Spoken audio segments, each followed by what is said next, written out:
Écritures que nous venons de lire, nous pouvons remarquer que la volonté de Dieu a 3 dimensions. Acceptable ou permissible, bonne et parfaite. Donc, la volonté de Dieu est soit acceptable ou permissible, ou soit bonne, ou soit parfaite. Donc, il y a 3 dimensions. Parlons premièrement de la volonté acceptable ou permissible de Dieu. 1 Corinthiens chapitre 10 verset 23 nous dit: tout est permis, mais tout n'est pas utile. Tout est permis, mais tout n'édifie pas. 1 Corinthiens chapitre 6 verset 12 ajoute pour dire: tout m'est permis, mais tout n'est pas utile. Tout m'est permis, mais je ne me laisserai asservir par quoi que ce soit. Ce qui est permis ou acceptable peut ne pas nécessairement être bon. Ainsi, si quelque chose ne vous est pas bénéfique, vous ne devriez pas la prendre ou la faire. Si quelque chose ne vous est pas utile, vous devez la rejeter. Si quelque chose n'est pas positif pour vous, selon Dieu, alors vous devez la refuser. Si quelque chose ne vous édifie pas ou ne vous élève pas, alors vous devriez l'éviter. La volonté permissible ou acceptable de Dieu fait référence à ce que Dieu a permis. La chose qui se fait ou l'action qui se fait est permise parce que Dieu a donné à ses créatures la capacité de choisir de le faire, indépendamment du fait que la chose ou l'action soit bonne ou mauvaise. Par exemple, parce que Dieu a donné à chaque être humain le libre arbitre, un être humain peut donc choisir de désobéir à Dieu. Ce qui signifie que la personne peut choisir de pécher contre Dieu, car le péché est la désobéissance au commandement de Dieu. Et c'est précisément ce que firent Adam et Ève, car ils choisirent de leur plein gré de désobéir à l'instruction de Dieu ils désobéirent à l'instruction de Dieu qui était de ne pas manger de l'arbre de la connaissance du bien et du mal. Par conséquent, en violant le commandement de Dieu, Adam et Ève péchèrent contre Dieu. Et cela s'est produit parce que Adam et Ève choisirent d'opérer sous la volonté permissible ou acceptable de Dieu. Car Dieu leur avait donné la capacité de choisir par eux-mêmes s'ils lui obéiraient ou pas. Mais Adam et Ève regardèrent le fruit et ils le désirèrent. Ainsi, ils prirent la décision et ils agirent ensuite en fonction de leur désir, tel que le livre de Genèse nous le dit. Dans Genèse chapitre 3 verset 6 qui dit: et la femme vit que l'arbre était bon à manger et qu'il était un plaisir pour les yeux et que l'arbre était désirable pour rendre intelligent, et elle prit de son fruit et en mangea, et elle en donna aussi à son mari pour qu'il en mangeât avec elle, et il en mangea.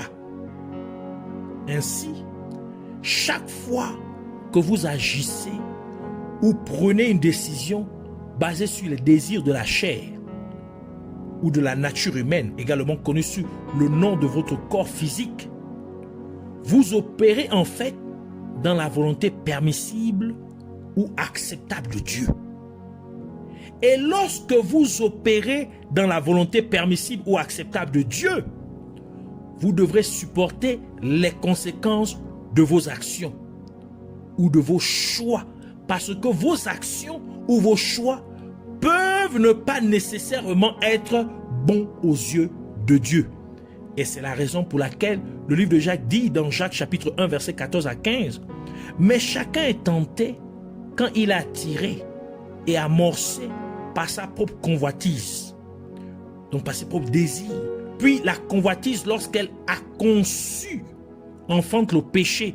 Et le péché étant consommé produit la mort.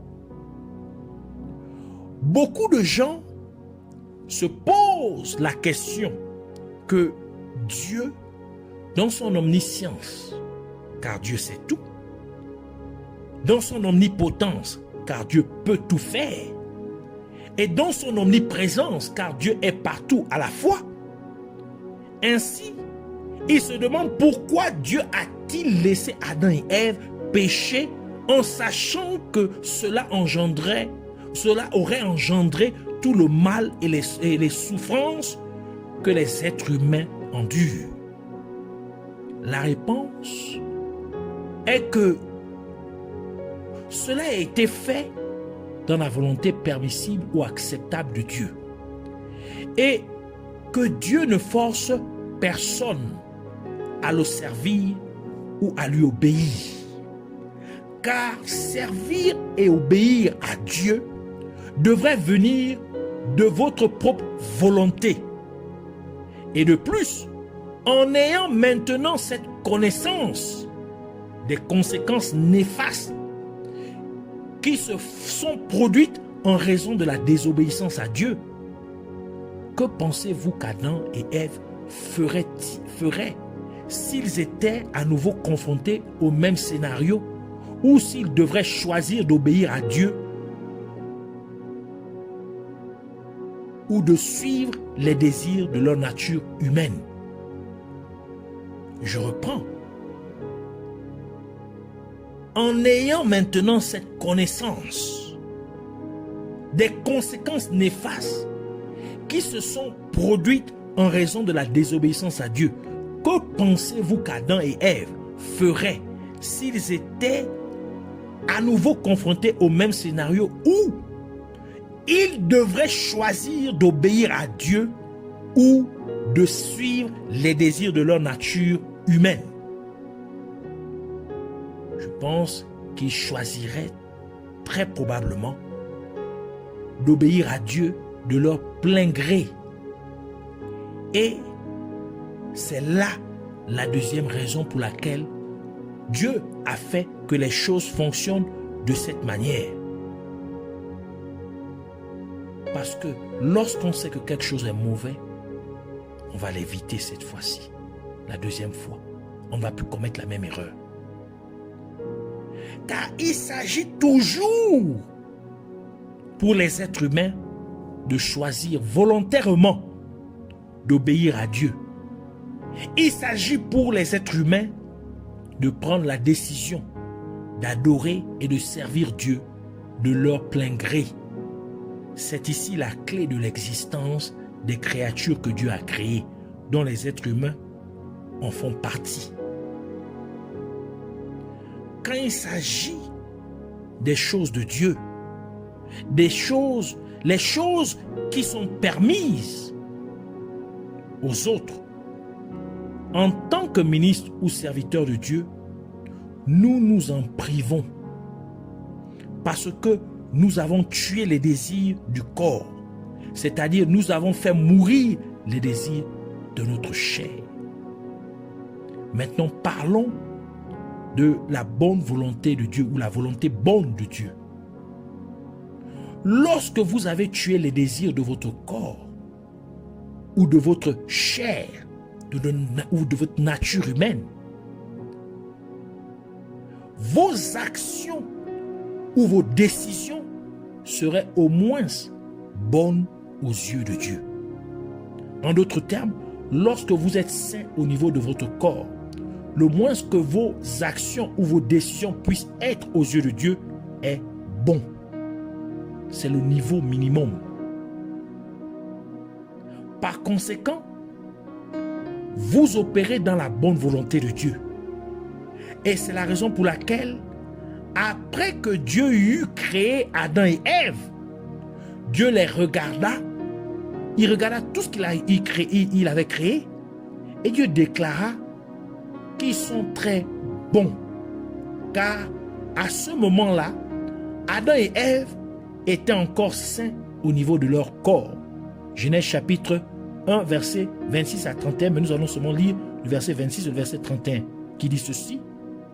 Puis Dieu dit, faisons l'homme à notre image, selon notre ressemblance, et qu'il domine sur les poissons de la mer, sur les oiseaux du ciel, et sur le bétail, sur toute la terre, et sur tous les reptiles qui rampent sur la terre. Lisons aussi verset 25. Dieu créa l'homme à son image, il le créa à l'image de Dieu, il créa l'homme et la femme. Verset 31. Dieu vit tout ce qu'il avait fait et voici, c'était très bon. Ainsi il y eut un soir et il y eut un matin, ce fut le 6e jour. Donc, vous devrez noter que ce qui est bon aux yeux de Dieu est aussi permis par Dieu. Mais ce qui est permis n'est pas nécessairement bon aux yeux de Dieu. Par conséquent, la volonté permissible ou acceptable de Dieu est comprise ou incluse dans la bonne volonté de Dieu. Mais la bonne volonté de Dieu n'est pas comprise dans la volonté permissible ou acceptable de Dieu. Ainsi, lorsque vous avez crucifié les désirs de votre chair, vous allez agir au minimum dans la bonne volonté de Dieu. Vous allez opérer au minimum dans la bonne volonté de Dieu. Et enfin, parlons de la volonté parfaite de Dieu. Lorsqu'un croyant est saint aux 3 niveaux de son être, c'est-à-dire lorsqu'un chrétien est saint au niveau de son corps, de son âme et de son esprit, un tel croyant opérerait donc dans la volonté parfaite de Dieu. Et c'est en fait la volonté de Dieu. C'est ici la vraie volonté de Dieu. C'est ce que Jésus-Christ sous-entendait lorsqu'il disait que ta volonté soit faite sur la terre comme au ciel. Et c'est pourquoi Jésus-Christ a ajouté ce qui suit dans Matthieu chapitre 5 verset 48 disant « Soyez donc parfaits comme votre Père céleste est parfait. » Ainsi, lorsque votre corps n'a plus de désir, que vos pensées sont pures et que vous aimez Dieu plus que toute autre chose, vous agirez et prendrez des décisions qui sont dans la volonté parfaite de Dieu. Et en conséquence d'opérer dans la volonté parfaite de Dieu, les gens verront Dieu en action à travers votre vie. Les gens entendront la voix de Dieu à travers votre voix. Et c'est pourquoi Jésus-Christ a dit à Philippe dans Jean chapitre 14 verset 7 à 11, il dit « Si vous me connaissiez, vous connaîtriez aussi mon Père. Et dès maintenant vous le connaissez et vous l'avez vu. » Philippe lui dit « Seigneur, montre-nous le Père et cela nous suffit. » Jésus lui dit « Il y a longtemps que je suis avec vous et tu ne m'as pas connu, Philippe. Celui qui m'a vu a vu le Père. Comment dis-tu, montre-nous le Père? Ne crois-tu pas que je suis dans le Père et que le Père est en moi? Les paroles que je vous dis, je ne les dis pas de moi-même. Et le Père qui demeure en moi, c'est lui qui fait les œuvres. Croyez-moi, je suis dans le Père et le Père est en moi. Croyez du moins à cause de ses œuvres. Vous devez également noter que ce qui est parfait aux yeux de Dieu est également bon. Mais ce qui est bon aux yeux de Dieu n'est pas nécessairement parfait aux yeux de Dieu. Cela signifie que la volonté de Dieu, la bonne volonté de Dieu est incluse dans la volonté parfaite de Dieu. Mais la volonté parfaite de Dieu n'est pas comprise dans la volonté bonne de Dieu. C'est ainsi le mystère des 3 dimensions de la volonté de Dieu. Et le vrai désir, la volonté de Dieu c'est qu'on opère dans sa volonté parfaite. C'est-à-dire que lorsqu'on agit, lorsqu'on parle, lorsqu'on prend des décisions, lorsqu'on manifeste un comportement, que l'on le fasse en étant saint de corps, d'âme et d'esprit. Donc en étant 3 fois saint. Ainsi nous opérons dans la volonté parfaite de Dieu. Ainsi nous sommes parfaits ici sur la terre, comme notre Père céleste est aussi parfait dans le ciel, comme notre Dieu qui est au ciel est parfait. Ainsi, ce que Jésus disait, que ta volonté soit faite sur la terre comme elle est faite dans le ciel, viendra s'accomplir. Ainsi nous voulons prier. Je te remercie, Père céleste, Dieu tout-puissant, volonté suprême et parfaite. Je te remercie de m'avoir transmis ta connaissance et ta compréhension. Et je te prie, Abba Père, afin que tu m'aides à renouveler chaque jour ma fidélité, ma loyauté et mon appartenance à toi. Aide-moi à faire ta volonté aujourd'hui, maintenant et en tout temps. Par conséquent, laisse-moi être saint à tes yeux aujourd'hui, maintenant et en tout temps. Aide-moi à te louer et à t'adorer aujourd'hui, maintenant et en tout temps. Amène-moi donc à ne jamais me lasser de faire ta volonté au nom de Jésus-Christ. Je te prie aussi, Père Céleste, que tout ce que je fais ou dis, que cela soit fait de ta part au nom de Jésus-Christ.